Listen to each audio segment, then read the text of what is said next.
चल मेरा पुत्र चिट्टा कुकड़ बने ठहर जाओ, बस बस बस पग वालिए अब भाई पीछे हो जाओ। की गल पुत्र है इधर आ जाओ। ए चुल्ला चौंका सांभ लो।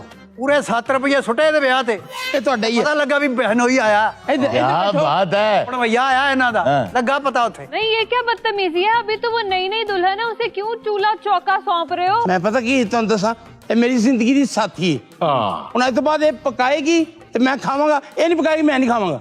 ਉਹ ਕੀ ਪਕਾਇਆ ਕੱਚੇ ਚਨੇ ਸੀ ਉੱਥੇ ਚੌਲ ਤੇ ਉਹ ਵਿੱਚ ਡੇੜੇ ਰੋਡ लो जी इस ਆ गल ਡੋਲ ਵਾਲਾ ਵਿੱਚ ਫਿਰ ਰਿਹਾ ਸੀਗਾ ਸਾਡੇ ਵੱਲ ਆਇਆ ਹੀ ਨਹੀਂ क्यों? ਮੈਂ ਕਿਹਾ ਸ਼ਸ਼, ਕਹਿੰਦਾ ਕੀ ਗੱਲ ਆ ਫੇਰ ਅੱਗੇ बहुत सियाने लोग हैं जहरूर साहब। अच्छा एक गल की खुशी हुई है भी उन्होंने ना जी हक मैर नहीं लिखाया, क्यों? गारंटी के तौर पर साडा स्कूटर रख लिया। ਸਾਨੂੰ ਮਜ਼ਾ ਨਹੀਂ ਆਇਆ ਵਿਆਹ ਤੇ ਨਾ ਚੁੱਕ ਨਾ ਚੁੱਕ ਕੋਠੇ ਚੁੱਕ। हाँ हाय नहीं हमने भी तो दुल्हन देखनी है, नई दुल्हन हमें भी दुल्हन कल देखना तुझे वलीमे वाले दिन। अच्छा देखो बात ये है कि हम अब आए हुए हैं, हम तुम्हारे भाई हैं, दोस्त हैं, हमें यार दुल्हन का चेहरा तो दिखाइए आप। क्यों नहीं क्यों नहीं देखो तुसी भाई हो, मजेदार भी हो, बिल्कुल। और मेरी भैणा भी ने जी, जी। और बुजुर्ग भी बैठे हैं सारे। जी जी जी क्यों नहीं तुम चेहरा दिखाना? जी जी लेकिन एक सवाल मेरा, क्या क्या? तो सलामी की पाई है?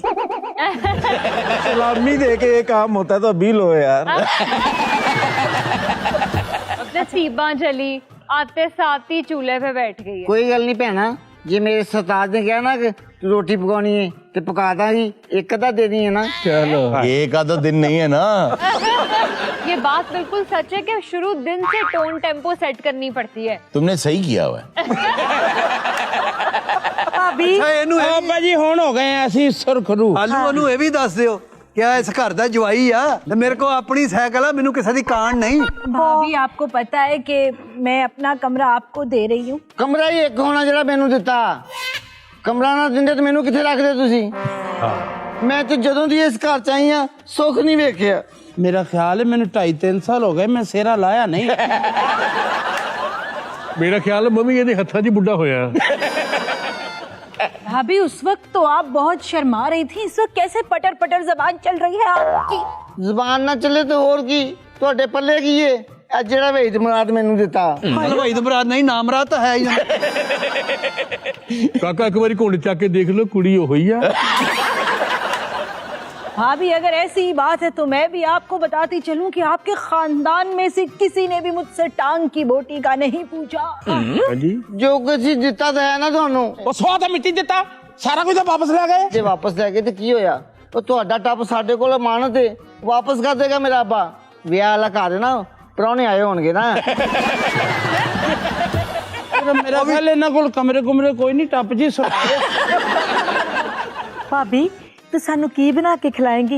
सब तो अच्छा की बना लेंदी है। ਛੇ ਤੇ ਸਵਾਹ ਬਣਾਵਾਂ, ਜਦੋਂ ਦੀ ਇਸ ਘਰ ਆਈਆਂ ਲੂਣ ਮਿਰਚ ਦੀ ਸ਼ਕਲ ਨਹੀਂ ਮੈਂ ਵੇਖੀ। मेरा ख्याल है मैंने 2.5-3 साल हो गए मैं ग्रोसरी नहीं लिया। काकी ਇਹੋ ਜਿਹੀਆਂ ਗੱਲਾਂ ਨਾ ਕਰ, ਮੈਨੂੰ ਤੇਰੀ ਸੱਸ ਯਾਦ ਆਉਂਦੀ। क्यों?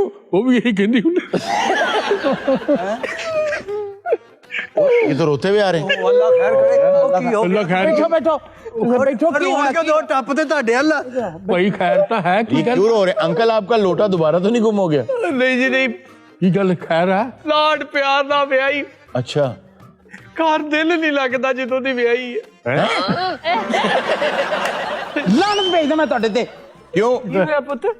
4 ਬੱਚਿਆਂ ਦੀ ਮਾਂ ਹੋ ਗਈ, ਅੱਜ ਇਹਨਾਂ ਨੂੰ ਸੋਚ ਆਈ ਵੀ ਬੱਚੀ ਨੂੰ ਮੇਰੇ। ਇਹ ਭਾਈ ਧੀਆਂ ਦਾ ਪਿੱਛਾ ਕਰੀਦਾ ਹੁੰਦਾ ਵਾ। ਕਿੰਨੇ ਸਾਲ ਹੋ ਗਏ ਉਹ ਰੋਂਦੇ ਹੀ ਤੁਹਾਡੀ ਜਾਨ ਨੂੰ, ਨਾ ਕੋਈ ਫੋਨ ਨਾ ਖਤ ਨਾ ਪੱਤਰ। ਸਾਨੂੰ ਰਾਤਾਂ ਨੂੰ ਨੀਂਦ ਨਹੀਂ ਆਉਂਦੀ। ਉਹ ਤੁਹਾਨੂੰ ਰਾਤਾਂ ਨੂੰ ਨੀਂਦ ਨਹੀਂ ਆਉਂਦੀ? ਜਿੱਦਣ ਦੀ ਵਿਆਹ ਕੇ ਆਈ ਉਹਨੇ ਚੁੱਲ੍ਹਾ ਨਹੀਂ ਜਲਾਇਆ ਹੁਣ ਤੱਕ। यार मुझे एक बात समझ आ रही है, मोहल्लेदार क्यों उदास हो रहा है? ਭਾਈ ਤੇਰਾ ਕੀ ਮਸਲਾ? ਤੇਰਾ ਡਾਂਸ ਮੁੱਕ ਗਿਆ, ਜਾ ਤੂੰ। नहीं बस जब से ये ब्याह के आई है दिल नहीं लगता मोहल्ले में। जी बस ना जाना पाली सी। इसने? नहीं नहीं मैं तो उसका दिल क्यों नहीं लग रहा? बच्चा एक बेड़े च जो खेडे ਚਾਚਾ ਜੀ ਇਹ ਇੱਥੇ ਮਹਿਫੂਜ਼ ਹੱਥਾਂ 'ਚ ਹੈ, ਪਹਿਲੇ ਇਹਦਾ ਪਤਾ ਕਰਾਓ।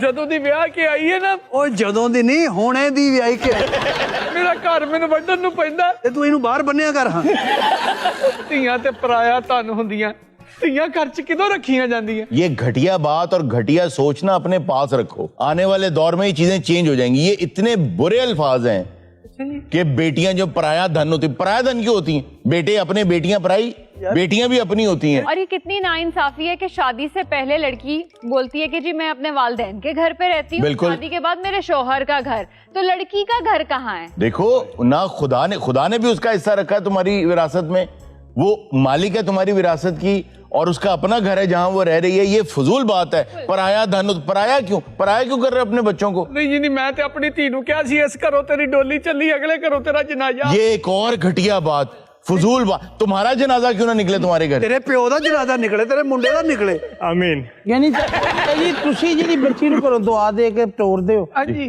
35 ਸੱਟੇ ਤਾਂ ਮੈਂ ਰੰਡਾ ਹੋ ਗਿਆ। वाकई ये जनाजा ही निकले। यार ये कैसी, देखो कैसी घटिया बात है ना कि वहां से जनाजा। आपने देखा पिछले दिनों भी पाकिस्तान में एक दो खबरें ऐसी आई, इंडिया में एक दो खबरें ऐसी हैं कि बहू के साथ कितना जुल्म किया गया। तो भाई जुल्म नहीं सहना आपने, अल्लाह ना करे यार। बेटियां बोझ नहीं होती, बेटियां रहमत होती हैं। आपको एक बात बताऊं, बेटी जो है ना, बेटी वो बोर्डिंग पास है। जब आपको बोर्डिंग पास मिल जाता है एयरपोर्ट पे, तो आपको यकीन होता है कि अब जहाज मुझे छोड़ के नहीं जाएगा। तो जो बेटी होती है ना, वो जन्नत का बोर्डिंग पास होती है। मेरा ते अब्बा कहना हुंदा सी कि धीयां ते गावां हुंदियां। उसको ये नहीं पता था कि ऐसी बातें करने वाले जो बेटे हैं वो गधे होते हैं। ਅੱਛਾ ਤੁਹਾਡੇ ਮੇਰੇ ਖਿਆਲ ਖਾਨਦਾਨ 'ਚ ਕੋਈ ਮਾਕੂਲ ਆਦਮੀ ਹੋਇਆ ਨਾ? एडी देर दी साडी भैन इस घर आई है, मैनू तो एदी शक्ल भी भूलती जाती है। मुझे भी। तुम्हें भी बहन की शक्ल भूलती जा रही है। इसकी बहन की। अच्छा। तुम्हें बहन वहां दे दी। ਇਹਨੂੰ ਚੁੱਪ ਕਰਾਓ, ਰੋ ਰੋ ਕੇ ਨਾ ਉਹਦੇ ਆਂਸੂ ਖੁਸ਼ਕ ਹੋ ਗਏ ਆ। ਅੱਛਾ ਭਾਈ ਸਬਦਰ, ਗੱਲ ਤਾਂ ਅਸੀਂ ਵੀ ਸੁਣੀ ਆ ਵੀ ਵੇਲਾ ਬੜੀ ਤੇਜ਼ੀ ਨਾਲ ਲੰਘਦਾ। ਜਿਹੜੀ ਛੇਤੀ ਤੁਹਾਡਾ ਲੰਘ ਰਿਹਾ ਨਾ, ਇੰਨਾ ਨਹੀਂ ਹੁੰਦਾ। सारा पिंड मेरे मारने वाली कहना तो अपनी भैन नहीं मिलनी है। ਤੂੰ ਭੈਣ ਦੀ ਫੌਤਗੀ ਤੇ ਆਇਆ ਤੂੰ ਰੋਈ